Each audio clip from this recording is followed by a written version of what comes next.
வணக்கம் வந்தன மக்களே, இது தமிழச்சி குரல், உங்களில் ஒரு குரல். இந்த காணொலியில் நீங்கள் பார்க்க போகிற சிறுகதை இப்படிக்கு உன் இதயம். ஹீரோ கடைசி வரைக்கும் லவ்வே சொல்லலை, ஆனால் ஹீரோயினி ஹீரோ தான் வேணும்னு சொல்லிட்டாங்க எல்லார் முன்னாடியும். இந்த மாதிரி ஒரு காதல், அந்த காதலில் ஏற்படுற பிரச்சனைகள், அந்த பிரச்சனையினால் அவங்க வாழ்க்கை எப்படி ஆகுது அப்படிங்கிறத வாங்க கதைக்குள்ளே போய் தெரிஞ்சுக்கலாம்.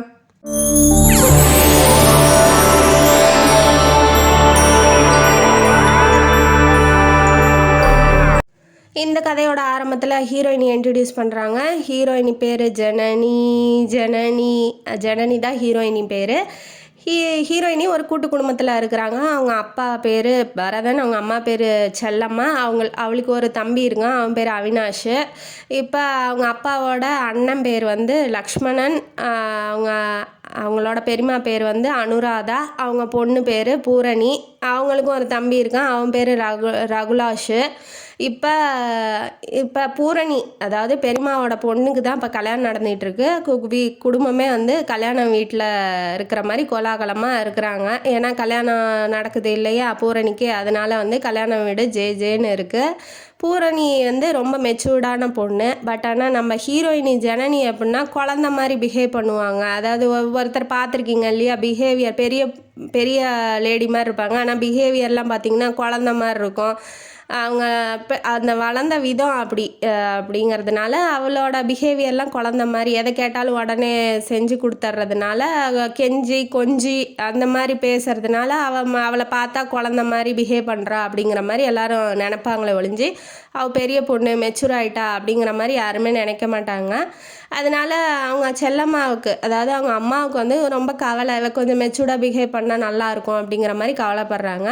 இப்போ பூரணியோட அம்மா வெயிட் பண்ணிகிட்ருக்காங்க. யாருக்கு அப்படின்னா, பூரணியோட அம்மா பேர் அனுராதா. அவங்க யாருக்காக வெயிட் பண்ணிகிட்ருக்காங்கன்னா, அவங்க அம்மா அப்பாவுக்காக வெயிட் பண்ணிகிட்ருக்காங்க. ஏன்னா பார்த்து ரொம்ப பல வருஷங்கள் ஆயிடுச்சு. ஏன்னா லக்ஷ்மணன் அலோவ் பண்ணுறதில்ல அவங்க வீட்டுக்கு போகிறதுக்கு. ஏன் அப்படின்னா, அவங்க அவங்க அண்ணன் பேர் பாலகிருஷ்ணன். அவர் என்ன பண்ணிட்டாரு அப்படின்னா, தெலுங்கு பொண்ணை கல்யாணம் பண்ணிக்கிட்டாரு லவ் பண்ணி. அதனால் அவங்க மொழி நம்ம மொழி இல்லை அப்படிங்கிறதுனால அந்த பக்கம் போகிறது இல்லை இவங்க. நீயும் போகாத அப்படின்னு சொல்லி அனுராதாவும் கண்ட்ரோலில் வச்சுருக்காங்க. அதனால் சரி விசேஷம் அப்படின்னா தானே கூப்பிட முடியும், அவங்கள பார்க்க முடியும் அம்மா அப்பாவை அப்படிங்கிறதுனால அவங்க ரொம்ப ஆவலாக இருக்காங்க. எப்படா வருவாங்க அம்மா அப்பா பார்க்கலாம் அப்படின்னு சொல்லிட்டு அனுராதா. அதே மாதிரியே நினச்ச மாதிரியே இப்போ அவங்க அண்ணன் வர முடியாது. ஏன் அப்படின்னா அவருக்கு ஆக்சிடெண்ட் ஆகி மூளை பாதிக்கப்பட்டுருச்சு. அதனால் பைத்தியம் மாதிரி நடந்துக்குவார். அவர் எங்கேயும் விசேஷத்துக்கெலாம் கலந்துக்க முடியாது. அதனால் அண்ணி மட்டும் வருவாங்க. அண்ணி பேர் சுவாதி. அவங்க தான் நம்ம ஹீரோவோட அம்மா. ஹீரோவோட பேர் வாசுதேவன். அவர் தான் இப்போ வரப்போகிறாரு கல்யாணத்தில். ஹீரோயினி இப்போ மீட் பண்ணிக்க போகிறாங்க. அவங்க அம்மா அப்பா வந்துட்டாங்க. வாசுவையும் சுவாதியும் வரவேற்கிறா நம்ம அனுராதா. வாங்க அண்ணி வாங்க, அம்மா அப்பா நல்லா இருக்கீங்களா அப்படின்னு சொல்லி நல்லா விசாரிச்சுட்டு ஹஸ்பண்டுக்கிட்ட போய் இன்ட்ரடியூஸ் பண்ணுறாங்க. அவரும் வாங்க அப்படின்னு சும்மா பேருக்கு சொல்லிவிட்டு இவர் உள்ளே போயிடுறாப்புல. அவங்களும் கொஞ்சம் தடபுடலாம் 5 பவுனில் நகையெல்லாம் எடுத்துகிட்டு சீரெலாம் பண்ணுறாங்க. நல்லா தான் பண்ணுறாங்க. ஏன்னா பிகாஸ் சுவாதி ஏழை குடும்பம் பொண்ணு கிடையாது. அவங்க அம்மா அப்பாலாம் ரொம்ப வேறு லெவல் பணக்காரங்க. இருந்தாலும் வேண்டாம் அப்படிங்கிறதுக்காக இவங்க ஹஸ்பண்டை பார்த்துக்கணும், ஹஸ்பண்டோடு இருக்கணும் அப்படிங்கிறதுனால ஹஸ்பண்டு பிஸ்னஸ்ஸு அவங்களோட சொத்து மூலயமாவே இவங்க இருக்கிறாங்க. அங்கேருந்து ஒரு பைசா கூட வாங்கலை சுவாதி. அதனால் இப்போதைக்கு என்ன முடியுமோ அதை மட்டும் செஞ்சுருக்காங்க, அவரோட பேர் கெடக்கூடாது அப்படிங்கிறதுக்காக. இப்போ என்ன நடக்குது அப்படின்னா, ஹீரோயினி வாசுவை பார்த்தோன்னா ரொம்ப பிடிச்சிருக்கு. அவன் ரொம்ப ஹேண்ட்ஸமாக இருக்கான், ஓவர் ஹேண்ட்ஸம், ரொம்ப அழகாக இருக்காப்புல. இவன் என்ன பண்ணுறா அப்படின்னா, அவங்க போய் சடங்கு சம்பிரதாயம்லாம் பண்ணும்போது இவன் நின்றுட்டு அவனையே பார்த்துக்கிட்டு இருக்கா. இப்போ ஒருத்தர் பார்த்தா அது ஒரு மாதிரியாக இருக்கும் இல்லையா. இப்போ இவங்க பார்க்குறாங்கன்னு நமக்கு தெரிஞ்சாலும் அவங்க பார்க்கும்போது நம்ம திரும்பிக்குவோம். ஆனால் அவள் அப்படி பண்ண மாட்டேங்கிறா. என்ன பண்ணுறான்னா, ஜனனி பார்த்துக்கிட்டே இருக்கா, அவனையும் பார்க்குறா. பத்தாவதுக்கு அவங்க அம்மா சுவாதி வாசுவோட அழகாக இருப்பாங்க. அவங்க ஏஜுக்கு ஏற்ற அழகு அவங்கள்ட்ட இருக்காது. ஏன்னா அப்போ ஒரு 50 வயசுனா 50 வயசுக்கு தகுந்த மாதிரி இருக்கணும் இல்லையா, அந்த மாதிரி இருக்க மாட்டாங்க. அவங்க வந்து ரொம்ப யங் கேர்ள் மாதிரி இருக்காங்களா, இவங்க எப்படி இவ்வளோ அழகாக இருக்காங்க அப்படின்னு சொல்லி அவனை பார்த்தது மட்டும் இல்லாமல் அவங்க அம்மாவையும் சேர்த்து பார்க்குறா. பார்த்துக்கிட்டே இருக்கிறத எல்லாம் சுற்றி இருக்கிறவங்களாம் இவ ஏன் அவனை பார்க்குறான்னு இவளை பார்க்குறாங்க ஜனனியை. ஆனால் அவள் பார்க்குறத நிறுத்தவே மாட்டேங்கிறான். அவன் தம்பி அவினாஷ் இருக்கான் இல்லையா, அவன் வந்து என்ன பண்ணுறக்கா, என்ன பண்ணிகிட்ருக்கா அப்படின்னு சொல்லி கேட்கும்போது, இல்லைடா அவன் பாரு எவ்வளோ ஹேண்ட்ஸமாக இருக்கான் அப்படின்னு சொல்லிட்டு கேட்கும்போது, நீங்க ஏன் பார்க்குற, எல்லாரும் பார்க்குறாங்க உன்னையே, வா உள்ள அப்படின்னு சொல்லி கூட்டிகிட்டு போகிறான். அதை வந்து வாசு வந்து ஹீரோ நோட் பண்ணிடுறாப்புல, இவன் நம்மளே பார்த்துக்கிட்டு இருக்கான், அதனால தான் வந்து தம்பி இழுத்துட்டு போகிறான் அப்படிங்கிற மாதிரி அவர் பார்த்துட்றாப்புல. நோட்டீஸும் பண்ணிடுறாரு ஜனனியை. அங்கே ஆனால் எதுவும் பேசிக்கல. இப்போ உள்ளே போயிட்டு அவினாஷ் திட்டுறான், யாராவது பார்த்தா என்ன நினைப்பாங்க, சைட் அடிக்கிறேன்னு நினைப்பாங்க, இதனால என்ன, நல்லா இருக்கான் நான் பார்க்குறேன் அப்படின்னு அவள் சொல்கிறான். அவளுக்கு வந்து அந்த மெச்சூரிட்டிலாம் அவளுக்கு இல்லை இல்லையா, அவளுக்கு என்ன தோணுதோ அதை பண்ணுறா. அப்படிங்கும்போது அவன் திட்டுறான், ஏய் ஏதாவது போய் வெளியில் அவனே பார்த்துட்டு இருக்காத, ஏதாவது திட்ட போகிறாங்க அப்படிங்கிட்டு. இவங்க இப்படி எவ்வளோ அழகாக இருக்காங்க, அவங்க அப்பாவுக்கு ஏன்டா பைத்தியம் முடிச்சிருச்சு அப்படிங்கிற மாதிரி கேட்கவும், இதெல்லாம் போய் வெளியில் சொல்லாத, அப்பாவுக்கு தெரிஞ்சாவோ இல்லை அம்மாவுக்கு தெரிஞ்சாவோ சண்டை போட்டுருவாங்க, இல்லை வேறு யாராவது கேட்டாவோ பிரச்சனையாயிரும், பேசாமல் வா அப்படின்னு சொல்லி மிரட்டுறான். ஏன்னா அவள் மெச்சூராக நடந்துக்க மாட்டேங்கிறா. அதனால அவன் தம்பி சொல்கிறத இவ கேட்டுக்குவா. மற்ற யார் சொன்னாலும் நீ என்ன சொல்கிறது, நான் அதெல்லாம் செய்ய மாட்டேன் அப்படின்னு சண்டை போடுவா. ஆனால் தம்பி சொன்னால் ஓரளவுக்கு கேட்டுக்குவாங்கிறதுனால சரிடா நான் இனிமேட்டு பார்க்கல அப்படின்னு சொல்லிவிட்டு அந்த கல்யாணம் முடிகிற வரைக்குமே அவள் பார்க்கல. கல்யாண வேலையில் பிஸி ஆகிட்டா, மேக்கப் போடுறது, அந்த கலராக ட்ரெஸ்ஸு பண்ணிக்கிறது, நகையெல்லாம் வந்து சூஸ் பண்ணி போட்டுக்கிறது, அந்த மாதிரி அவள் வந்து திசை திரும்பிட்டா. நம்ம ஹீரோவை பார்க்கவே இல்லை. ஒரு நாள் என்ன ஆகுது அப்படின்னா, அவினாஷை ரொம்ப டார்ச்சர் பண்ணி என்னை வந்து லைப்ரரியில் விடு, நான் போய் படிக்கணும் அப்படின்னு சொல்லி சொல்கிறா. சரி நீ வரும்போது எப்படி வருவா, அப்பாவுக்கு ஃபோன் பண்ணுறேன், டாக்ஸி அனுப்ப சொல்கிறேன், வாட்டி நான் இன்னும் சின்ன குழந்தை இல்லை, நானே வந்துக்குவேன் அப்படின்னு சொல்லி அவள் சொல்கிறா. சரின்னு எதுக்கும் ஃபோன்லாம் நம்பர்லாம் கொடுத்துட்டு தான் போனான். டாக்ஸியை கூட கூப்பிட்டுக்கோ, இல்லைன்னா எனக்கு ஃபோன் பண்ணு அப்படின்னு சொல்லிட்டு ரொம்ப அதாவது அக்கா மேலே ரொம்ப பாசம். அதனால் அவள் எங்கேயும் மிஸ் ஆகிடக்கூடாது. இப்போ பொம்பளை பிள்ளைனாவே ரொம்ப ப்ரொடக்டிவாக இருப்பாங்க இல்லையா, அதனால் அவனும் இருக்கிறான். சரின்ட்டு இவ கிளம்பி லைப்ரரிக்கு போனோடனே ஒரு புக் எடுத்துகிட்டு உட்காந்து படிக்கிறதுக்கு ஆப்போசிட்டில் யார் இருக்கா அப்படின்னா நம்ம ஹீரோ தான் உட்காந்துட்டு படிச்சுட்டு இருக்காப்புல, வாசுதேவன். அவர் உட்காந்து படிச்சுட்டு இருக்கும்போது இவ என்ன பண்ணுறா, திரும்ப அவனையே பார்த்துக்கிட்டு இருக்கா. இவனை எங்கேயோ பார்த்துருக்கோமே அப்படின்னு சொல்லி, ஏன்னா கல்யாணத்தில் பார்த்தது மறந்து போயிடுச்சு, எங்கேயோ பார்த்துருக்கோமே, எப்போ பார்த்தோம் அப்படின்னு சொல்லி அவனையே பார்த்துக்கிட்டு இருக்கும்போது இவன் பார்க்குறாங்கிறது தெரிஞ்சும் அவன் வந்து அவனுக்கு அவளை பார்க்கறதுக்கு வெக்கமாக இருக்குது. இருந்தாலும் இவன் பார்க்குறத நிறுத்த மாட்டேங்கிறா. இப்போ என்னான்னு கேட்கணும் இல்லையா, அதனால அவன் புருவத்தை உயர்த்தி என்ன அப்படின்னு சொல்லி கேட்குறான். என்ன அப்படின்னு சொல்லி இவளும் கேட்குறா. என்னங்க இப்படி பார்த்துக்கிட்டே இருக்கீங்க, அன்னைக்கும் பார்த்தீங்க இன்றைக்கும் பார்க்குறீங்க அப்படிங்கும்போது, என்னைக்கு பார்த்தேன் நான் அப்படின்னு கேட்கும்போது, ஏங்க அன்னைக்கு கல்யாணத்தில் பார்த்துக்கிட்டு இருந்தீங்க, இப்போ இங்கேயும் பார்க்குறீங்க, ஓ தேங்க்ஸ், நீங்கள் நல்ல வேளை கல்யாணத்தில் பார்த்து அப்படின்னு சொல்லி ஞாபகப்படுத்திட்டீங்க, இல்லைன்னா நீங்கள் நைட்டு ஃபுல்லாக தூங்கி இருக்கவே மாட்டேன், எங்கன்னு யோசிச்சுட்டே இருந்திருப்பேன், தேங்க்யூ அப்படின்னு சொல்லவும் அவன் சிரிச்சிட்றான். என்ன இவன் இப்படி பேசுகிறா, அப்போ அவன் ஜோயலாக இருக்கா, இவன் எப்படி அப்படின்னா ரொம்ப அந்த சைலண்ட் டைப்பு, யார்கிட்டையும் போய் கான்வர்சேஷன் இவனாக போய் பேச மாட்டான், ரொம்ப மூடி டைப்புன்னு வச்சுக்கோங்களேன், ரொம்ப ரிசர்வ்டாக இருப்பான். இவன்னா நல்லா திறமைசாலி தான், நல்லா படிக்கிற பையன்தான். இருந்தாலும் அதுக்காக வந்து இவன் பண்பு குணத்துக்காக வந்து பழகிறவங்கள்ட்ட இவன் பழகுவானே ஒழிஞ்சு இவனாக போய் எதுவுமே போய் இன்ட்ராக்ட் பண்ணிக்க மாட்டான். ஆனால் அவள் பேசுறது இவனுக்கு பிடிச்சிருக்கு. ஒரு மூடி டைப் பையனுக்கும் ஒரு ஜோவியலான பொண்ணுக்கும் காதல் வந்தால் எப்படி இருக்கும் அப்படின்னு சொல்லி பாருங்கள். இப்போ அவள் பேசிட்டால, அவனை ஏன் நான் கேட்ட கேள்விக்கு பதிலே சொல்லிய, நீங்கள் ஏன் பார்க்குறீங்க அப்படின்னு கேட்குறான். நீங்கள் ரொம்ப ஹேண்ட்ஸமாக இருக்கீங்க, ஏன் நான் பார்க்கக்கூடாதா அப்படின்னு சொல்லி சொல்கிறா. அப்படியா அப்படின்னு சொல்லி அவன் வந்து வெக்கப்படுறான். உடனே அவள் இன்னொன்று சொல்கிறா, உங்களை விட உங்கள் அம்மா தான் ரொம்ப பியூட்டிஃபுல் அப்படின்னு சொல்லி சொன்னோடனே அவனுக்கு ரொம்ப பிடிச்சிருக்கு. ஏன்னா அவங்க அம்மா வந்து அவனுக்கு ரொம்ப பிடிக்கும். அதனால் அவன் அம்மா வந்து பியூட்டிஃபுல்லாக இருக்காங்க, ரொம்ப அழகாக இருக்காங்கன்னு சொல்லவும் அவனுக்கு ரொம்ப பிடிச்சிருக்கு. பார்த்தோன்னே அவனுக்கு வந்து ரொம்ப பிடிச்சிருக்கு. ஜோயலாக பேசுகிறா, நல்லா ஃப்ரீயாக பேசுகிறா அப்படிங்கும்போது அவளுக்கு குழந்த மாதிரி பேசுகிறாங்கும் போது அவனுக்கு வந்து மனசில் அவள் பதிஞ்சிட்றா. சரி ஓகே ஜனனி பிடிச்சிருக்கு அப்படின்னு சொல்லிட்டு, பேர் என்ன, ஊர் என்ன, நீ எங்கே இருக்க, சொந்தக்காரங்க யார் அப்படிலாம் எதுவுமே அவள் கேட்கவே இல்லை. அவள் கேட்பான்னு நினைக்கிறான், ஆனால் அவள் கேட்கவே மாட்டேங்கிறா. எந்திரிச்சு போகிறா. போகும்போது நீங்கள் கொஞ்சம் பஸ் ஸ்டாப் வரைக்கும் வர முடியுமா, ஏன்னா நான் தனியாக போகணும்னு விருப்பப்படுறேன், என்னை யாருமே நம்ப மாட்டேங்கிறாங்க அப்படின்னு சொல்லி அவள் சொல்லவும், சரி வாங்கலை அப்படின்னு சொல்லிட்டு இவனும் பஸ்ஸில் ஏறிக்கிறான். ஏன்னா இவன் எங்கேயாவது தெரியாமல் இறங்கிட்டா என்ன பண்ணுறதுன்னு அவன் பயப்படுறான். ஆனால் அவள் பேசணும், நம்மளை பற்றி கேட்கணும்னு நினைக்கிறான். அவன் ஆனால் எதுவுமே கேட்கல.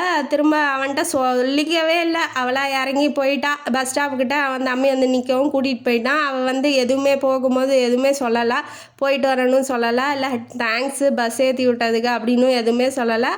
அதோட அப்படியே கட் ஆயிருச்சு. அடுத்ததாக ஜனனி வந்து கேம்பஸ் இன்டர்வியூவில் செலக்ட் ஆகிருப்பா. அதை வந்து வீட்டில் வந்து ரொம்ப சந்தோஷமாக சொல்லிகிட்டு இருப்பா. அப்பாக்கெலாம் ஃபோன் அடித்து சொல்லியிருப்பா. சொன்னோடனே அம்மா வந்து ஏன் இப்படி மெச்சூர்டாக நடந்துக்கோ, இப்படி குழந்தையா நடந்துக்காத அப்படின்னு சொல்லி திரும்ப ஆரம்பிக்கும் போது அவளுக்கு வந்து பிடிக்கல.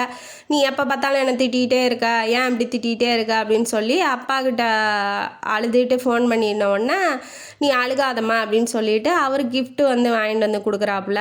வாட்சு, ப்ரைஸு, அதாவது காசு கொஞ்சம் கொடுக்குறாரு. நீ போய் ட்ரீட்டு உன் ஃப்ரெண்ட்ஸுக்கு கொடுக்கணுன்னா கொடுத்துக்கோ அப்படின்னு சொல்லி காசு கொடுக்குறாப்புல. சரி ஓகேப்பா அப்படின்னு சொல்லிட்டு, ஏன்னா அப்பா தான் கொஞ்சம் சப்போர்ட்டிவாக இருக்கார் அப்படிங்கிறதுனால இவங்க வந்து பையனோட சேர்ந்துட்டு, இப்போ வீட்டில் குடும்பத்தில் வந்து பையனோட சேர்ந்துட்டு கிண்டல் பண்ணுவாங்க இல்லையா பொம்பளை பிள்ளைங்கள, இல்லை பொம்பளை பிள்ளைங்க அப்பாவோட சேர்ந்துக்கிட்டு பையனை கிண்டல் பண்ணுவாங்க இல்லையா, அந்த மாதிரி அந்த குடும்பத்தில் நடந்துகிட்டு இருக்கு. அதை அவள் பெருசாக எடுத்துக்கிறா. ஏன்னா அவள் கஷ்டங்கிறதே அவளுக்கு தெரியலங்கும் போது சின்ன சின்ன விஷயம் கூட அவளுக்கு கஷ்டமாக தெரியுது.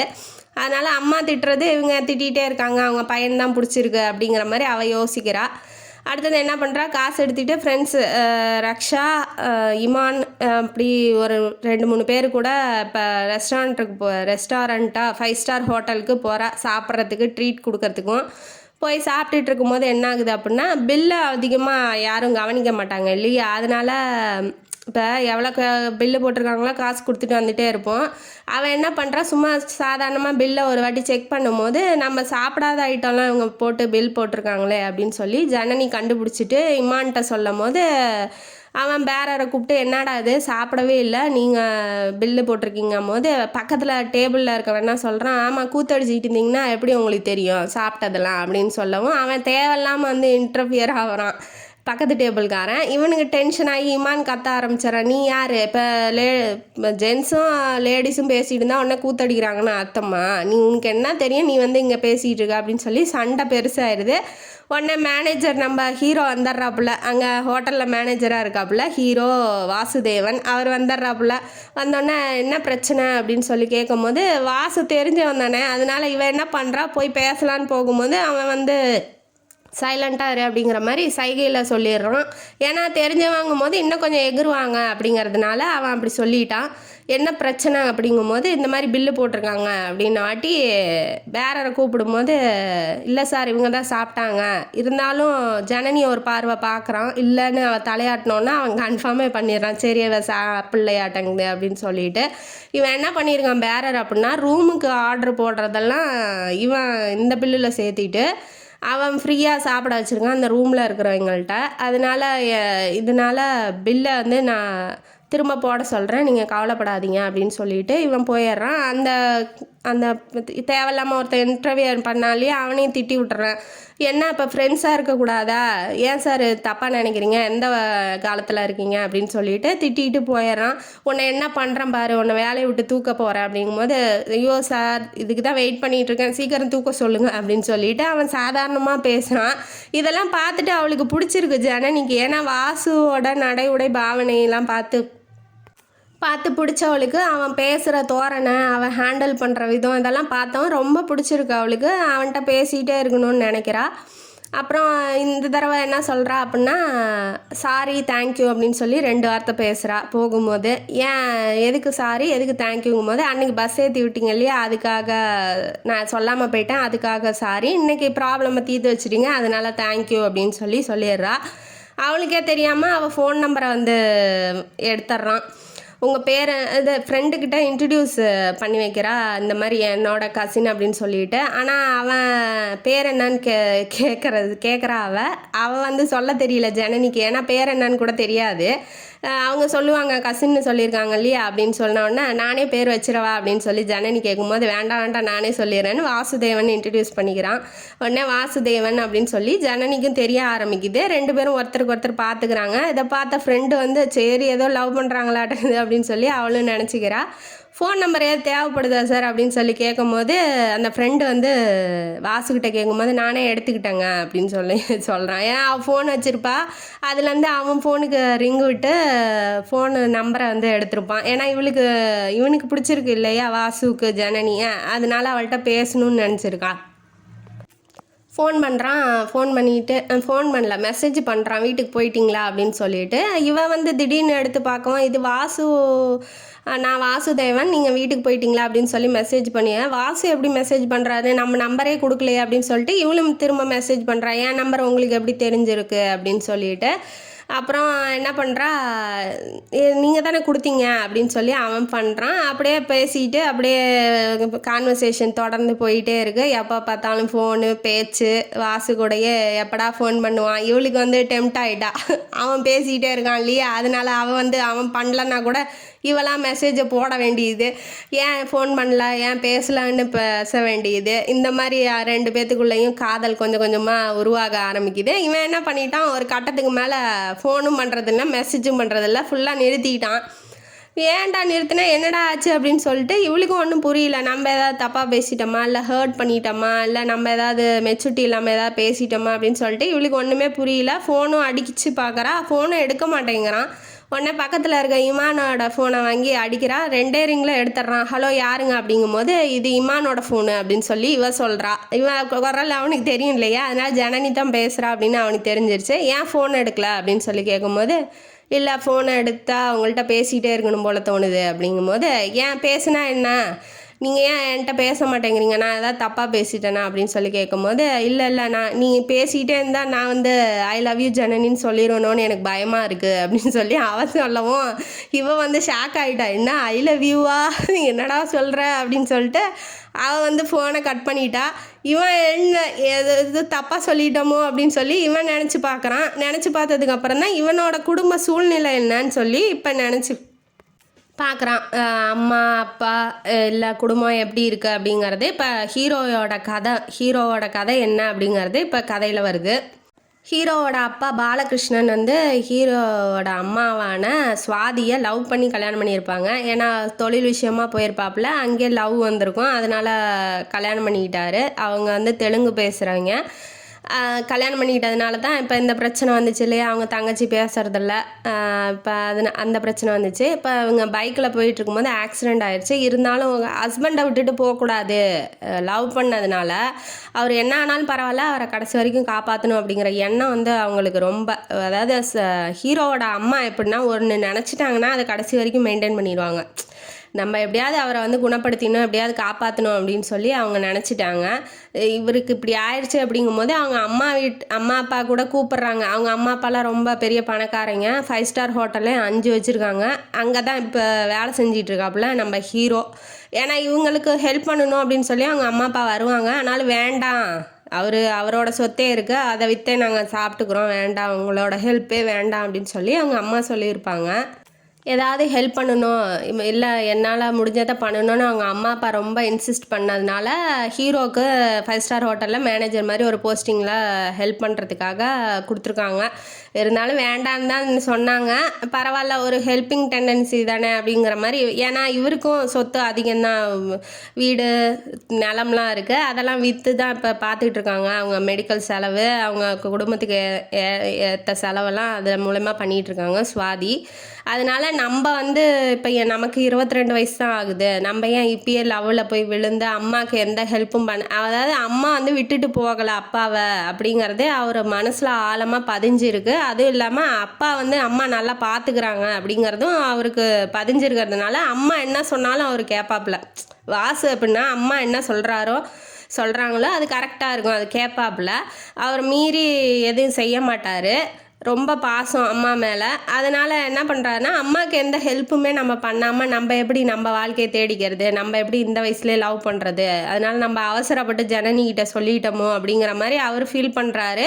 அதனால் அதுக்கப்புறம் ஃபோனே பண்ணல. இருந்தாலும் அவள் மறந்துடுவாளோ நம்மளை, இது வந்து சர்க்கரையும் வேணும் உப்பும் வேணும்னா எப்படி, இது வேணும் அது வேணும், அவள் மறந்துடுவாளோ நம்மளை பற்றி நினப்பே இருக்காதோ அப்படின்னு நினைக்கிறாரு. நம்ம அவசரப்பட்டு நம்ம சொல்லிட்டோமோ, லவ்வெல்லாம் சொல்லலை, பண்ணிடுவேணும்னு தான் சொல்லியிருக்காரு. அதுக்கே பயப்படுறாரு. அம்மா கிட்ட ஒன்றும் சொல்லலை, இந்த வயசுலேயே நம்ம இதை பண்ணுறோம், நமக்கு பொறுப்பு இருக்குது அப்படின்லாம் நினைக்கிறாரு.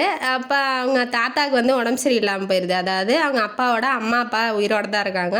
அவங்க அப்பாவோட அப்பாவுக்கு உடம்பு சரியில்லாமல் போயிடுது. ஹாஸ்பிட்டலில் கொண்டு போய் சேர்க்குறாரு. இந்த நியூஸ் வந்து ஜனனி வீட்டுக்கு போகுது. அனுராதா இருக்காங்க இல்லையா, அவங்களுக்கு போகுது. அவங்க வந்து கெஞ்சுறாங்க, எங்கள் அப்பாவை நான் போய் பார்த்துட்டு வந்துடுறேன், என்னை விடுங்கன்னு. சரின்னு அவங்க ஹஸ்பண்டு விட்றாரு, சரி போய் பார்த்துடுவான்னு. அதுக்கப்புறம் ஜனனி இதை கேட்டுட்டு, அங்கே இருப்பான்ல வாசு இருப்பான், நம்ம போய் பார்க்கலாம் அப்படின்னு சொல்லி. ஏன்னா இப்போ அதோட சரி ஃபோனே பண்ணல, 1 மாதம் ஆயிடுச்சு. சரி போய் பார்த்துட்டு வந்துடலாம் அப்படின்னு சொல்லி அவளும் நினைக்கிறா. ஹாஸ்பிட்டல் போனோடனே அவன் இல்லை, அவன் வந்து அவங்க அம்மா தான் இருக்காங்க, வாங்க அப்படின்னு சொல்லிட்டு, என்னம்மா அப்பாவுக்கு எப்படி இருக்குது அப்படின்னு சொல்லி இவங்க விசாரிச்சுட்டு இருக்கும்போது இவன் வந்து வாசுவை தான் தேடிக்கிட்டு இருக்கா. அவன் வந்து குளித்து முடிச்சுட்டு மெடிசன் வாங்கிட்டு வந்துகிட்டு இருக்கான். இவன் வந்து அவங்க பெரியமாட்ட சொல்லிவிட்டு நான் வெளியில் வெயிட் பண்ணுறேன் அப்படின்னு சொல்லிட்டு போய் ஒரு பெஞ்சில் உக்காந்துட்டு இருக்கா. இவன் வந்து ஜனனி இருக்கிறத பார்த்துட்டு இவனும் வந்து ஜாயின் பண்ணிக்கிறான். கொஞ்சம் நவுந்து உக்காடுறான். உக்காந்தோடனே இவன் வந்து என்ன பண்ணுறா, அவன் கை மேலே இவ கையை வச்சு அழுத்தி நான் இருக்கிறேன் அப்படிங்கிற மாதிரி இவன் வந்து தன்னோட லவ்வை வெளிப்படுத்துகிறா. அவனுக்கு ஆனால் பயமாக இருக்குது. நம்ம அவசரப்பட்டு சொல்லிட்டோம், நம்ம பொறுப்பாக இருக்கணும் அப்படின்னு சொல்லி நினைக்கிறோம். ஆனால் அட் த சேம் டைம் வந்து என்ன நினைக்கிறான்னா, அவளோட லவ்வும் நமக்கு வேணும். இப்போ கையை பிடிக்கும் போது நான் இருக்கேன் அப்படிங்கிறதே அவளுக்கு வந்து பெரிய பூஸ்டாக இருக்குது. இருந்தாலும் நம்ம லவ்வை இப்போ சொல்ல முடியாதே அப்படிங்கிற மாதிரி அவன் நினைக்கிறான். இவளே ஆரம்பிக்கிறா, எப்போ வேணாலும் சொல்லுவேன்னு சொன்னீங்க அப்படின்னு சொன்னோடனே, இல்லை நான் தப்பாக சொல்லிட்டேன், எனக்கு வாழ்க்கையில் பொறுப்புகள்லாம் இருக்குது, இந்த மாதிரி அம்மா வந்து நான் வந்து நல்லா வச்சுக்கணும், எங்கள் அப்பா வந்து பார்த்துக்கணும் அப்படிங்கிற மாதிரி இவனோட கதையெல்லாம் சொல்லிகிட்டு இருக்கும்போது இவ எதுவுமே இன்ட்ராக்ட்லாம் பண்ணல. இவ அமைதியாக கேட்டுட்டு தான் இருக்கா. சரி விடுங்க பரவாயில்ல, நீங்கள் சொல்லுவேன்னு சொன்னதுனால நான் சொல்லலையா அப்படின்னு தான் கேட்டேனே ஒழிஞ்சு, நான் சும்மா விளாட்டாக தான் கேட்டேன், பரவாயில்ல விடுங்க, உங்களுக்கு விருப்பம் இல்லைன்னா விடுங்க, இவ்வளோ கஷ்டப்பட்டுக்கிட்டு அந்த லவ் வரணுமா, தேவையில்ல விடுங்க அப்படின்னு ஏன்னா ஒரு லவ்வை சொல்லும் போது ஒரு சந்தோஷமும் ஒரு நல்ல சூழ்நிலையும் இருக்கணும். தேவையில்லாமல் இது ஏன்டா பண்ணணும் அப்படிங்கிற மாதிரி சொல்லக்கூடாது இல்லையா. அதனால அவள் ஃபீல் பண்ணுறா ஜனனி. பரவாயில்ல விடுங்க, நீங்கள் சொன்னதை நான் மறந்துடுறேன் அப்படின்ன வாட்டி, இல்லை நீ சொல்லு, யாரை லவ் பண்ணுறேன்னு சொல்லு, நீ லவ் பண்ணுறியா இல்லையா. இவன் வந்து சொல்லவும் வேண்டாங்கிறான், சொல்லவும் சொல்கிறான். இவளுக்கு ஒன்றுமே புரியல. என்னதான் என்ன சொல்கிற, இப்போதைக்கு லவ்வை பற்றின யோசனையெல்லாம் வேண்டாம் அப்படின்னு சொல்லிட்டு அவள் போயிட்டா. இந்த மாதிரி இல்லை, லவ்வை சொன்னால் ஒன்று ஒத்துக்கணும், இல்லை வேண்டானா சொல்லணும். நீ தண்ணியிலையும் நிற்காம கரையிலையும் நிற்காம நடு இதில் தத்தளிச்சிக்கிட்டு இருந்தா அவன் என்ன பண்ண முடியும். அவளுக்கே என்னன்னு புரியல, லவ் பண்ணுறோமா இல்லை அவன் வேணுமா அப்படின்னு அவளுக்கு புரியல. ஏதோ சரி லவ் பண்ணலாம் தோணுது அப்படிங்கிற மாதிரி வந்து இவ கேட்டிருப்பா. அவன் வந்து அதுக்கும் முட்டுக்கட்டை போட்டதுனால சரி விடுங்க பரவாயில்லன்ட்டு அவள் போயிட்டா, யோசிக்க வேண்டாம் அப்படிங்கிற மாதிரி. திரும்ப ஒரு 2 மாதம் அப்படியே போகுது. போனோடனே இவனுக்கு முடியல, ஐயோ அவள் மறந்துடுவாளோ, கடவுளே அவளை மறக்க விடாமல் பண்ணு, என்னோட நினப்பு அவன் மனசுலேயே இருக்கணும் அப்படின்னு மாதிரி இவன் யோசிக்கிறான். ஏன்னா ஜனனி வந்து வாசுவை பண்ணுறது 1%னா வாசு வந்து ஜனனியை 99% பண்ணுறான் மனசுக்குள்ளே. ஆனால் அதை வெளிப்படுத்துகிற சூழ்நிலை இல்லைங்கும் போது அவன் பயப்படுறான். இப்போ ஃபோன் அடிக்கிறான். இமானோட ஃபோன்லேருந்து ஒரு நாளைக்கு பண்ணியிருப்பா, அதை சேவ் பண்ணி வச்சுருப்பான். இப்போ ஃபோன் அடித்து வாசு பேசுகிறேன், இப்படி நம்ம ஜனனிகிட்ட பேச முடியுமா அப்படின்னு சொல்லி கேட்கும் போது, ஜனனி இன்னைக்கு காலேஜ் வரலைங்க, அவளை வந்து பொண்ணு பார்க்கறதுக்கு வந்திருக்காங்க, அதனால் அவள் லீவ் போட்டு போயிட்டா அப்படின்னாட்டி இவனுக்கு தலையில் இடி இறங்கிடுச்சு. ஐயோயோ என்னடா சொல்கிறீங்க, அதுக்குள்ளே மேரேஜா, மாப்பிள்ளை பார்க்க வராங்களா, ஐயோயோ அப்படின்னு சொல்லிட்டு இவன் பயந்துடுறான். அம்மா அப்பா பொறுப்புகள் அதெல்லாம் அவனுக்கு மைண்ட்லேயே வரல. ஐயோயோ ஜனனி போயிடுவா அப்படிங்கிறது மட்டும்தான் அவன் கான்சன்ட்ரேஷன் பண்ணுறான். அம்மா என்ன சொல்லுவாங்க, அப்பா அப்படி கிடக்கிறாரு, நம்ம குடும்பத்துக்காக உழைக்கணும், காதல் தான் முதல்ல அப்படிங்கிற மாதிரி அவனுக்கு வந்து மைண்ட் செட் ஆயிடுச்சு. உடனே ஏதோ ஒரு காரணத்தை சொல்லிட்டு அவங்க அத்தையை பார்க்கலான்னு போகிறான் வீட்டுக்கு. அதாவது அங்கே ஒரு அத்தை இருக்காங்க இல்லையா, அனுராதா, அவங்கள பார்க்கலான்னு சொல்லிட்டு போகிறான். ஏதோ காரணம் சொல்லிட்டு பாட்டி ஏதோ சொன்னாங்க அப்படிங்கிற மாதிரி சொல்கிறதுக்காக இப்போ போகிறான் அவங்க வீட்டுக்கு. எப்படியாவது போய் லவ்வை சொல்லிடணும். ஏன்னா இவன் வேற ஒருத்தனை காதலிச்சிட்டானா என்ன பண்ணுறது, கல்யாணம் ஆயிடுச்சுன்னா என்னடா பண்ணுறது, நமக்கு இதுதான்டா முக்கியம். இப்போ இவன் லவ்வை சொன்னாலும் ஒன்றும் நடக்க போகிறதும் இல்லை, லவ்வை சொல்லலைனாலும் எதுவும் நடக்க போகிறதும் இல்லை. இப்போ சொல்லலைன்னா இப்போ இங்கே என்ன பெரிய மாறுதலாக வரப்போகுது, ஒன்றும் கிடையாது. நடக்க போகிறது தான் நடக்க போகுதுங்கும் போது அப்பயே சொல்லி தொலைஞ்சிருக்க வேண்டியதானே அப்படின்னு திட்டிக்கிட்டே மனசுக்குள்ளே திட்டிக்கிட்டே வரான். வந்துட்டு வீட்டுக்கு முன்னாடி வந்து நின்றுட்டுருக்கான். 3-4 கார்லாம் நிற்கிது. இவன் பயந்துடுறான், எங்கே மாப்பிள்ளை வீடு வந்துருச்சோ, மாப்பிள்ளை பார்க்க வந்துட்டாங்களோ அவங்க வீட்டிலேருந்து, என்னடா பண்ணுறது, கொஞ்ச நேரம் வெயிட் பண்ணிவிட்டு அப்புறமா போகலாம் அப்படிங்கிற மாதிரி இவன் நின்றுட்டுருக்கான். உள்ளுக்குள்ளே ஜனனி என்ன நினைக்கிறான்னா, அவன் ஏன் என்கிட்ட சொல்லலை, அவன் ஒரு வேளை லவ் பண்ணுறானா, லவ் பண்ணலையா, இல்லை ஏன் அவளை குழப்பத்தோட என்னையும் குழப்பி விட்றானே, எனக்கு ஒன்றுமே புரியல, அவனை லவ் பண்ணலாமா வேண்டாமா, இப்போ மாப்பிள்ளை பார்க்குறாங்க, இதுக்கு என்ன பதில் சொல்கிறது அப்படிங்கிற மாதிரி அவள் யோசனை பண்ணிக்கிட்டு இருக்கா. பண்ணனா அப்பயே பண்ணனன்னு சொல்லி தொலைய வேண்டியதானே, இல்லை நீயாவது சொல்ல வேண்டியதானே ஜனனி அப்படின்னு சொல்லி இவளும் திட்டிகிட்டு இருக்கா மனசுக்குள்ளே. எல்லாம் பொண்ணு இப்போ போகலான்னு சொல்லி வாசு கிளம்பும் போது அவனோட தம்பி பார்த்துட்றான்.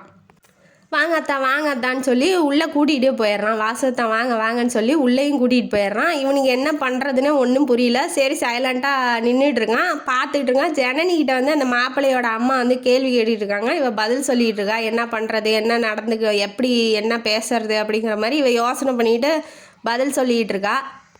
உள்ளே கூட்டிகிட்டு போயிடுறாங்க. வாங்கத்தான் உள்ளே போகலான்னு சொல்லி இவனும் வந்து கூட்டிகிட்டு போகிறான். தம்பிக்காரனும் உள்ளே வாசுவை கூட்டிகிட்டு போகிறான். ஒரு ரூமில் உட்கார வைக்கிறான். இருடா வந்தாரன்னு சொல்லிட்டு அவங்க அத்தையும் வந்து அனுராதா இருக்காங்க இல்லையா, அவங்களும் வந்து சொல்லிவிட்டு வெளியில் போகிறாங்க. எல்லாம் பார்த்து பேசிக்கிட்டு இப்போ ஜனனியும் எல்லோரும் குடும்பமே வந்து உள்ளே அந்த வாசு உட்காந்துருக்க ரூமுக்குள்ளேயே நுழைஞ்சிட்றாங்க. நுழைஞ்சோடனே நீ சொல்லு மாப்பிள்ளையை பிடிச்சிருக்கா சொல்லு, எல்லாருக்கும் பிடிச்சிருக்கு அப்படின்னு சொல்லி அவங்க அம்மா வந்து தொந்தரவு பண்ணிகிட்டே இருக்காங்க. அப்புறமா சொல்கிறேம்மா அப்படின்னு சொல்லி இவளும் சொல்கிறா. ஆனால் கேட்க மாட்டேங்கிறாங்க. உடனே சொல்லுங்கவும் இவன் என்ன பண்ணிடுறா, எனக்கு அவனை தான் பிடிச்சிருக்கு அப்படின்னு சொல்லி வாசுவை கையை காமிச்சு விட்டுறா எல்லாரும் முன்னாடியும். மாப்பிள்ளை விட்டாரெலாம் வெளியில் உட்காந்துருக்காங்க, ரூமுக்குள்ளே வாசு உட்காந்துருக்கான். அவனை வந்து பிடிச்சிருக்குன்னு சொல்லி இவ கையை காமிச்சு விடவும் அவன் தம்பி என்னங்கிறான், விளாடாமல் சொல்லு, விளாட்லாம் இல்லை, உண்மையாக சீரியஸாக தான் சொல்கிறேன், அவனை தான் எனக்கு பிடிச்சிருக்குன்னு சொல்லவும் வாசுவே ஸ்டன் ஆயிடுறான். எப்படா இவளுக்கு இவ்வளோ தைரியம் வந்துச்சு, நம்மளை பிடிச்சிருக்குன்னு சொல்கிறா அப்படிங்கிற மாதிரி எந்திரிச்சு நின்றுறான். நின்னோடனே அவங்க அப்பா வந்து டென்ஷன் ஆகிட்டாரு. இப்படி பார்க்க வந்திருக்காங்க, நீ வந்து இவனை பிடிச்சிருக்குங்கிற, உனக்கு எவ்வளோ திமிரு இருக்குன்னு சொல்லி கன்னத்தை கட்டி ஒரு அப்பா அப்புறாரு. பொறி கலங்கி போய் அங்கிட்டு விழுந்துடுறா ஜனனி. விழுந்தோடனே நம்ம ஹீரோவாச்சை எப்படி தாங்குவார், ஹீரோயினி அடிக்கிறாங்க இல்லையா, அதனால் இவர் போய் தூக்கலான்னு போகும்போது நீ நில்லு, நீ எதுக்கு போகிறன்னு சொல்லி அவங்க மாமா அத்தையோட ஹஸ்பண்ட் இருக்கார் இல்லையா லக்ஷ்மணன், அதாவது ஜனனி அப்பாவோட அண்ணன், அவர் வந்து தடுத்து நிறுத்திடுறாரு.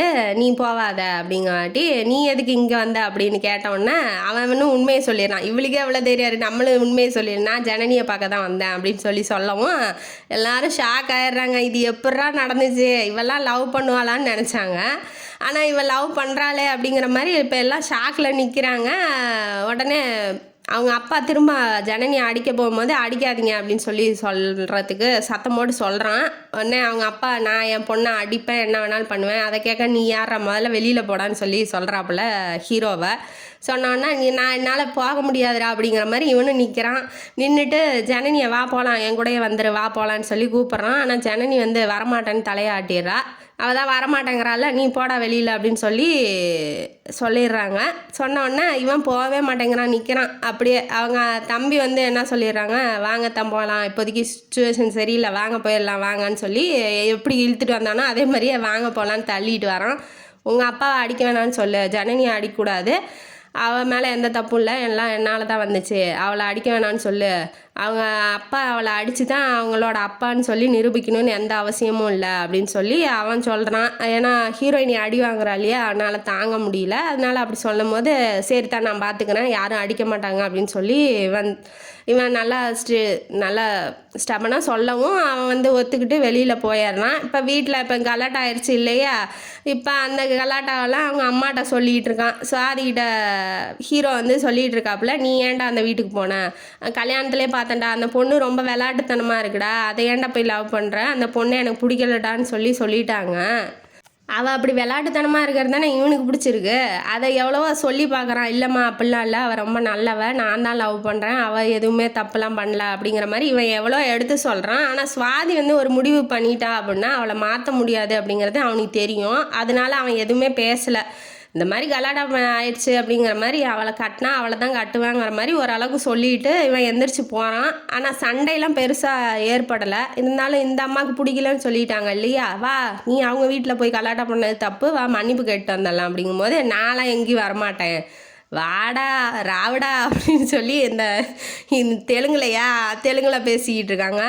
பேசிக்கிட்டு இப்போ கூட்டிகிட்டு போகிறாங்க. அவனுக்கு போகவே பிடிக்கல. இருந்தாலும் ஜனனி இன்னொரு தடவை பார்க்கலாம், ஏன்னா ரொம்ப அடிச்சு கிடிச்சு வச்சிட்டாங்கன்னா என்ன பண்ணுறது அப்படிங்கிற மாதிரி ஜனனியை பார்க்கலாம் அப்படிங்கன்னு இவன் கிளம்பி போகிறான். போயிட்டு உள்ளே போனோன்னா இந்த அம்மா எதுக்கு இங்கே வருதுன்னு வீட்டில் எல்லாரும் பார்க்குறாங்க, பொண்ணு கேட்க எது வராங்களோ அப்படிங்கிற மாதிரி. ஏன்னா இவங்களும் வந்து ஏழைங்கெல்லாம் இல்லை, இவங்களும் பணக்காரங்க தான், செட்டில்டு தான். ஆனால் மொழி வேறு மொழி அப்படிங்கிறதுனால அவங்க பெரியப்பாவுக்கு பிடிக்காது. அவங்க வீட்டு பொண்ணையே எப்படி இவங்களுக்கு கல்யாணம் பண்ணி கொடுப்பாங்க அப்படிங்கிற மாதிரி அவங்க நினைக்கிறாங்க. இப்போ உள்ளே நுழைஞ்சோடனே நீ எதுக்குடா இங்கே வந்த அப்படிங்கிற மாதிரி கேட்கவும் அவளுக்கு பிடிக்கல. பையனை இப்படி வாடா போடான்னு பேசுறது, மரியாதை இல்லாமல் பேசுறது அவங்களுக்கு பிடிக்கல. இருந்தாலும் அமைதியாக உங்கள் பொண்ணை கூப்பிடுங்க அப்படிங்கும்போது, எதுக்கு என் பொண்ணை எதுக்கு கூப்பிட சொல்கிறீங்க, ஏன்னா இங்கே நடக்கிறதெல்லாம் அவளும் தெரிஞ்சுக்கணும் இல்லையா அப்படிங்கிறதுனால கூப்பிட சொல்கிறாங்க. இவளும் கண்ணம்லாம் வீங்கி அழுது முகம் எல்லாம் வீங்கி போய் கீழே இறங்கி மயக்கம் போகிற ஸ்டேஜில் வந்து நின்றுட்டுருக்கா. இனிமேட்டு அவளுக்கு என்ன அப்படின்னா எல்லாரும் முன்னாடி சொல்லிட்டோம், அதனால அவன் நம்மளை விட்டுட்டு எங்கேயும் போக மாட்டான், அவன் எப்படி நம்மளை வந்து கல்யாணம் பண்ணிக்குவான் அப்படிங்கிற ஒரு ஸ்டெப்பானா நம்புறா. அவன் உண்மையாக நம்புறா அவனை, வாசுவை. அவனும் அப்படி தான் நினைக்கிறான். சுச்சுவேஷன் என்ன ஆகுமோ தெரியலையே.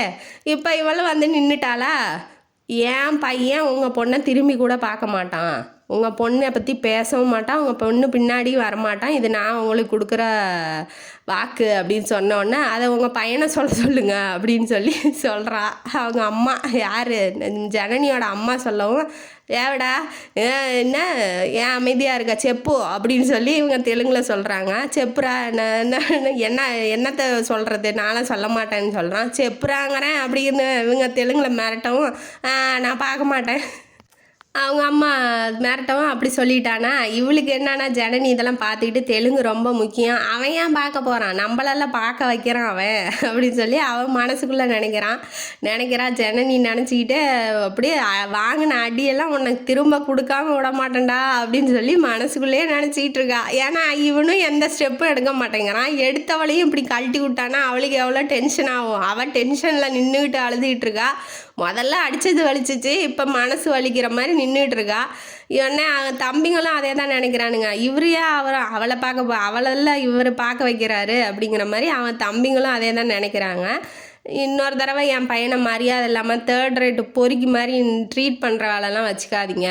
என் பையனுக்கு உங்கள் பொண்ணு தகுதியே இல்லாதவ, அந்த தகுதி இல்லாத பொண்ணை என் பையனுக்கு கல்யாணம் பண்ணி வைக்கணும்னு எனக்கு எந்த அவசியமும் இல்லை அப்படின்னு சொன்னோன்னா இவன் வந்து எப்படி அம்மாவை அடக்கணும், ஏன்னா அத்தனை பேர் முன்னாடி அம்மாவை வந்து எதிர்த்து பேசுனா அம்மாவுக்கு அவமரியாதை ஆயிரும்னு அவன் அமைதியாக நிற்கிறான். ஆனால் இவங்க ரொம்ப ஓவராக பேசுகிறாங்களே, அதை எப்படி கண்ட்ரோல் பண்ண முடியுங்கிற மாதிரி இவன் ராமாரா அப்படின்னு சொல்லி கையை பிடிச்சி இழுக்காத குறையாக இழுத்துக்கிட்டு இருக்கான். நீ இன்னும் பேசுவ, இதுக்கு மேலேயும் பேசுவடா அப்படிங்கிற மாதிரி ஜனனி வந்து நின்றுட்டு வேடிக்கை பார்த்துக்கிட்டு இருக்கா. அவங்க என்ன காதலிச்சதுக்கு எனக்கு இதுவும் தேவை இன்னமும் தேவை அப்படிங்கிற மாதிரி அவங்க தகுதி இல்லாததுன்னு சொன்னது வந்து அவளுக்கு ரொம்ப கஷ்டமாயிருச்சு. என்னதான் இருந்தாலும் பிடிக்கல, காதலிக்கிறது பிடிக்கல அப்படின்னா பிடிக்கலன்னு சொல்லிட்டு போயிருக்கலாம். உனக்கு தகுதி இல்லை, என் பையன் எவ்வளோ பெரிய ரேஞ்சு தெரியுமா அப்படின்லாம் வசதி நம்மளை தாழ்த்தி பேசுகிறாங்களே அப்படிங்கிற மாதிரி அவள் ஃபீல் ஆகிறா. இவன் இழுத்துக்கிட்டு போயிட்டான் அவங்க அம்மாவை. வீட்டில் இருக்கவங்களாம் இப்போ என்ன நினைக்கிறாங்க அப்படின்னா, காதலிச்சா இவனை போய் அவங்க அம்மாவும் காதல் பண்ணி தான் கல்யாணம் பண்ணியிருக்காங்க. இருந்தாலும் அவங்களே உன்னை ஒத்துக்கலையே, அவன் பையனுக்கு தகுதியானவ இல்லைன்னு இப்படி கேவலமாக உன்னை பேசிட்டு போகிறாங்க. இதுக்கு மேலேயும் இந்த காதல் உனக்கு தேவையா அப்படிங்கிற மாதிரி வீட்டில் எல்லாரும் அவளை பார்க்குறாங்க. அது இல்லாமல் அதை பற்றி அதுக்கப்புறம் அவள்கிட்ட பேசலை. அவளே புரிஞ்சுக்கிட்டோம், இந்த மாதிரி காதலிச்சு இப்படி போனதுக்கு இவளே புரிஞ்சுக்கிட்டோம் அப்படிங்கிற மாதிரி அவளை விட்டுடுறாங்க. எதுவும் அந்த விஷயத்தை பற்றி திரும்ப அவள்கிட்ட பேசலை. இப்படியே ஒரு 2 மாதம் போயிடுது. இவனுக்கு என்ன அப்படின்னா, அவள் மறந்துட போகிறா, நம்மளை விட்டு விலகிற போகிறா, இல்லை வேறு கல்யாணம் எதுவும் பண்ணி வச்சிட போகிறாங்க, மாப்பிள்ளை பார்க்க சொல்லி வேறு ஊருக்கு எதை அனுப்பிச்சி விட்டு கல்யாணம் என்ன பண்ணி வச்சிட போகிறாங்கன்னு இவனுக்கு பயம். ஏன்னா பார்த்தே 2 மாதம் ஆகுது, பேசவும் இல்லை. இப்போ இமானோட ஃபோனுக்கு ஃபோன் பண்ணுறான், இப்படி பேசணும் அப்படின்னு சொல்லிட்டு. அவள் வேணான்னு தலையாட்டிடுறா. ஏன்னா அவளுக்கு என்னன்னா, நம்ம தகுதி இல்லாதவள்னு அவங்க அம்மா சொல்லிட்டாங்க இல்லையா, அதனால் அந்த விஷயம் வந்து அவளுக்கு ரொம்ப ஹர்ட் ஆயிடுச்சு. அதனால் வேணாங்கிற மாதிரி தலையாட்டவும், நீ ஸ்பீக்கரில் போடு நான் பேசிக்கிறேன், என்ன ஜனனி என் மேலே கோவமா அப்படின்னு சொல்லி கேட்கும் போது, நீங்கள் எந்த மரத்துக்கடியில் போய் ஞானம் வாங்கிட்டு வந்தீங்க, இப்போ தான் உங்களுக்கு பேசணும்னு தோணுதா, நான் தான் தகுதி இல்லாதவளாச்சே, என்கிட்ட ஏன் பேசுகிறீங்க அப்படின்ன வாட்டி அவள் ரொம்ப அழுகிறா, ஃப்ரஸ்ட்ரேஷனில் அழுகிறா. அந்த காதலையும் அவளால் விட முடியல. அவன் என்ன பண்ணாலும் பரவாயில்ல, அவன் தான் நமக்கு வேணும்னு அவன் நினைக்கிறா. ஆனால் இந்த பக்கம் இவனால் எதுவுமே செய்ய முடியலையே, அவங்க அம்மாவை எதிர்த்து. அதுதான் இப்போ இவனுக்கு பிரச்சனையாக இருக்குது. அடித்தாங்கன்னா கூட அடி வாங்கிக்கலாம், அன்பால் அடிக்கும் போது என்ன பண்ண முடியும், ஒன்றும் பண்ண முடியல அவனால்.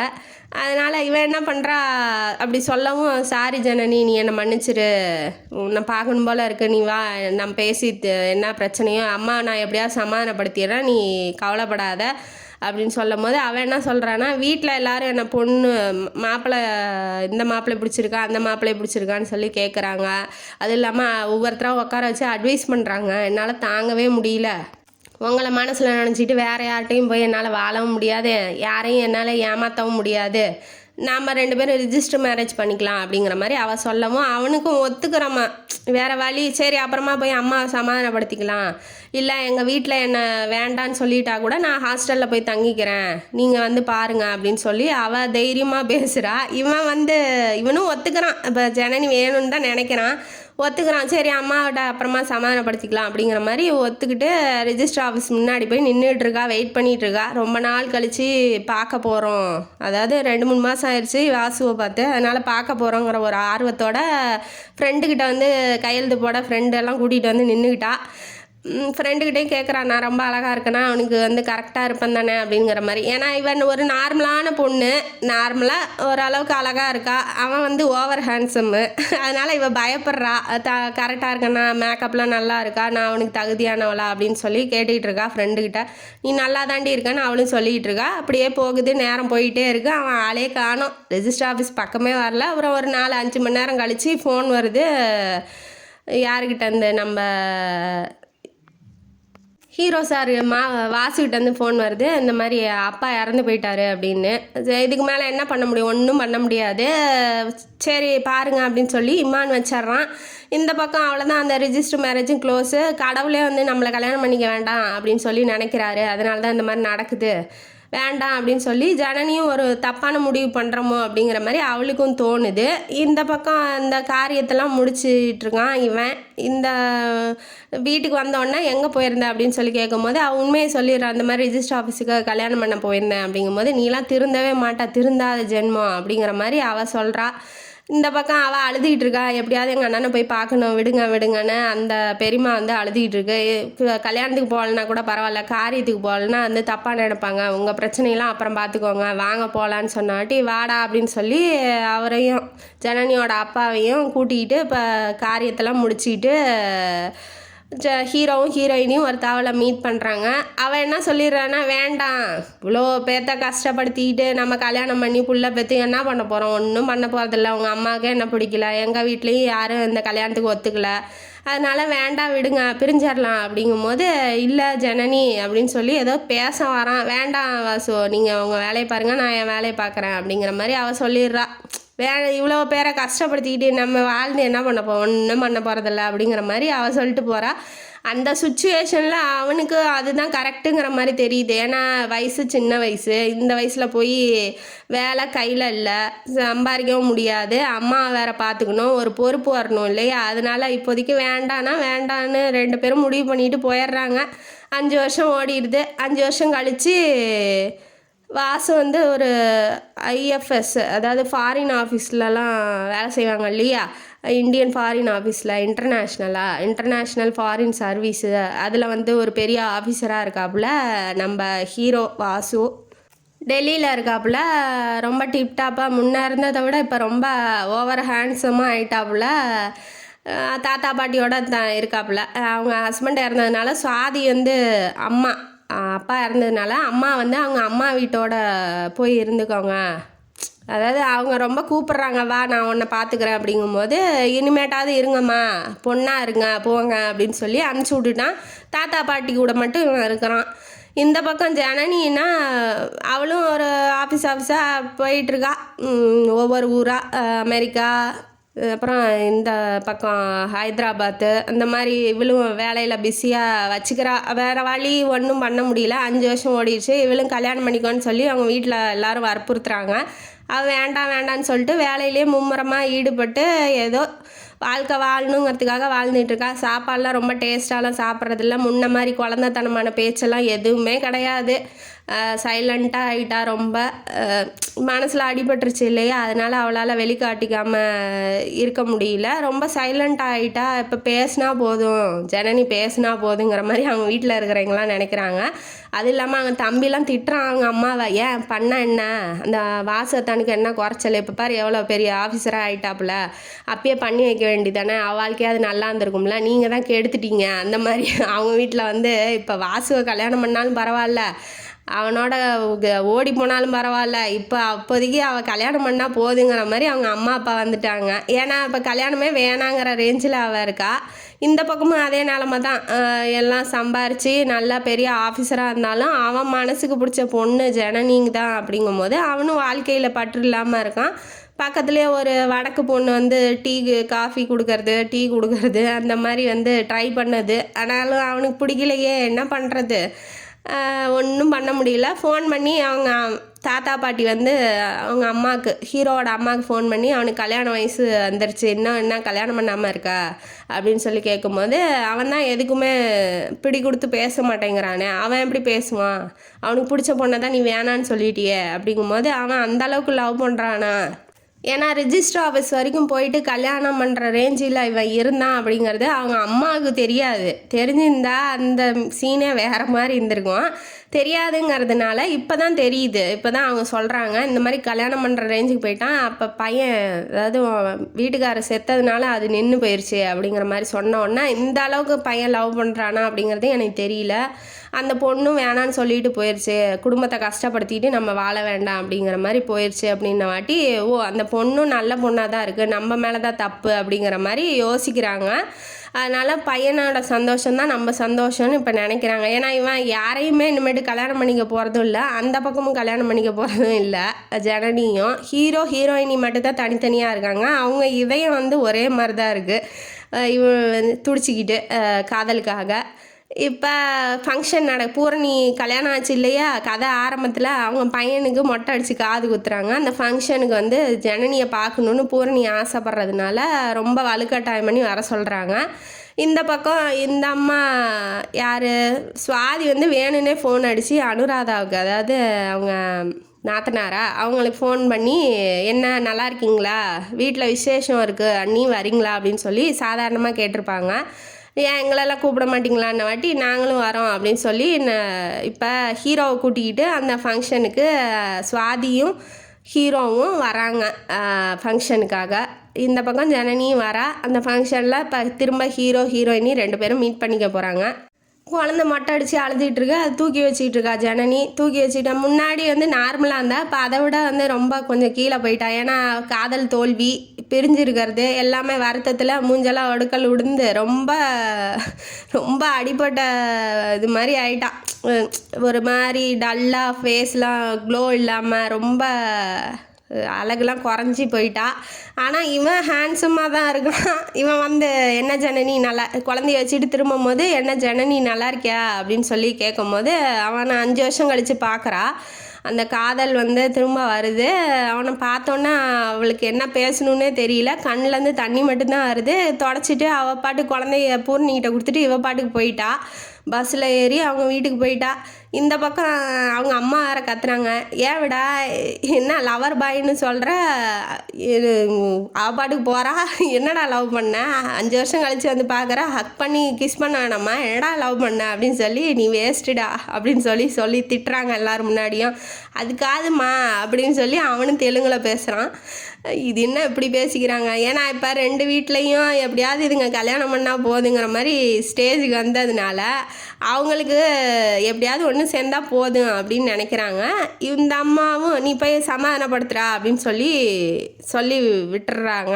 இவனும் பின்னாடியே போகிறான், ஜனனி பின்னாடியே போய் அவங்க வீட்டில் போய் சமாதானப்படுத்துறதுக்காக போகிறான். இந்த பக்கம் ஹீரோவோட அம்மா வந்து மன்னிப்பு கேட்குறாங்க, அன்றைக்கி நான் பேசுனதுக்கு மன்னிச்சிருங்க, உங்கள் பொண்ணு நினச்சிக்கிட்டு இத்தனை வருஷமாக என் பையன் இருக்கான்னு எனக்கு தெரியாது, உங்கள் பொண்ணு தான் எல்லா விதத்துலையும் தகுதியானவன், என்னை மன்னிச்சிருங்க அப்படின்னு சொல்லவும், இல்லை பரவாயில்லைங்க, அந்த இதில் யார் இருந்தாலும் அப்படி தான் பேசுவாங்க அப்படின்னு இவங்க 2 பேரும் சமாதானம் ஆகிக்கிறாங்க.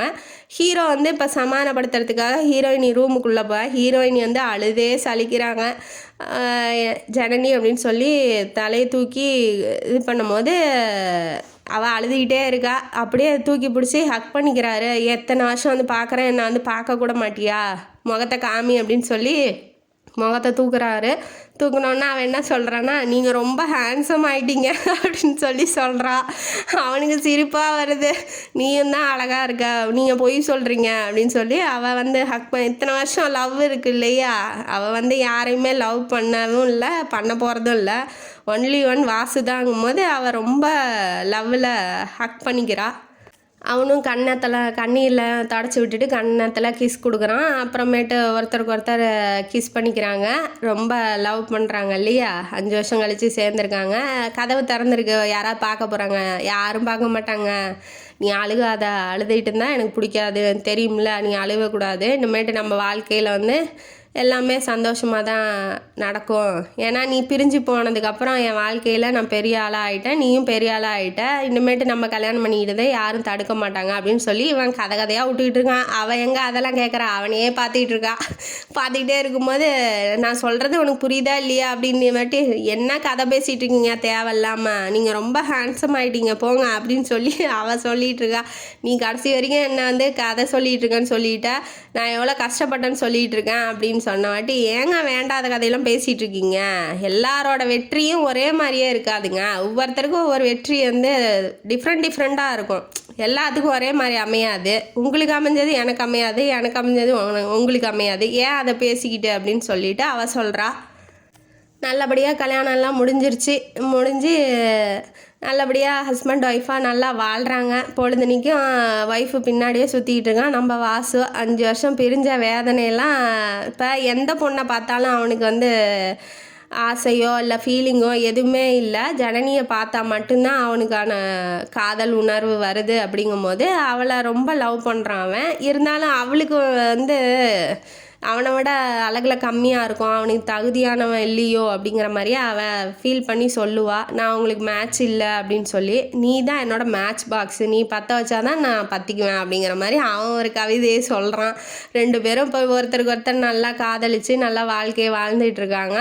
அவங்க அம்மா வந்து விசிட் பண்ணியிருப்பாங்க வீட்டுக்கு வந்து, என்னை மன்னிச்சிருமா, நான் வந்து உன்னை தகுதி இல்லைன்னு சொல்லிட்டேன், மன்னிச்சிரு அப்படின்னு சொல்லும் போது, நானும் அப்படி தான் நினச்சேன், அதனால் என்ன பரவாயில்ல, அவர் உண்மையிலுமே நான் தகுதி இல்லை தானே அவருக்கு, அவர் எங்கேயோ இருக்கார், நான் எங்கேயோ இருக்கேன் அப்படின்னு சொல்லி அவளும் சொல்கிறா. இது வந்து வாசுக்கு பிடிக்கல. ஏன் அவள் அப்படி சொல்கிறா, நீ தான் உலகத்துலேயே எனக்கு பெரிய பேரழகிய நீ தான், நீ ஏன் அப்படி சொல்லணும், இன்னொருவாட்டி அப்படி சொன்னா அவ்வளோதான் அப்படின்னு சொல்லி ஹக் பண்ணி கிஸ் பண்ணுறாப்புல. அதனால் இப்போ நல்ல வாழ்க்கை, ஹஸ்பண்ட் ஒய்ஃபு என்னென்ன பண்ணுறாங்க, என்னென்ன அன்பாக இருப்பாங்க இல்லையா, அந்த மாதிரி வாழ்க்கையில் அன்பாக இருக்காங்க. 5 வருஷம் பிரிஞ்சிருந்து கஷ்டப்பட்டதுக்கு நல்ல வாழ்க்கை வந்து வாசுக்கும் ஜனனிக்கும் அமைஞ்சிருக்கு. அவங்க வாழ்க்கையில் இனிமேட்டு இனிதான் நல்லபடியாக அமையணும் அப்படின்னு சொல்லிட்டு நாம் இந்த கதையை முடிப்போம். இந்த கதையிலேருந்து நமக்கு என்ன தெரியுது, காதலில் எல்லாமே உடனே நடந்துடணுங்கிற அவசியமே கிடையாது. பொறுமையாக இருங்க. காதல் வந்து என்றைக்குமே அழிய போகிறது கிடையாது, அது காதலாக தான் இருக்க போகுது. அதனால் பொறுமையாக இருங்க. 2 வீட்லேயும் சம்மதிச்சதுக்கப்புறம் நீங்கள் கல்யாணம் பண்ணிக்கோங்க. யாரையுமே கஷ்டப்படுத்தி கல்யாணம் பண்ணி நம்ம சந்தோஷமாக இருக்கணும்னு நினைக்காதீங்க. அது நினச்சாலும் நடக்க போகிறதும் இல்லை. ரொம்ப சீரியஸாக இருந்தாங்கன்னா நீங்கள் உங்கள் முடிவு எடுத்துக்கோங்க அப்படிங்கிறது இந்த கதையோட கருத்து. இந்த கதையும் காணொலி உங்களுக்கு பிடிச்சிருந்தா லைக் பண்ணுங்கள், ஷேர் பண்ணுங்கள், சப்ஸ்கிரைப் பண்ணுங்கள், கமெண்ட் பாக்ஸில் கமெண்ட் பண்ணுங்கள். நன்றி மக்களே.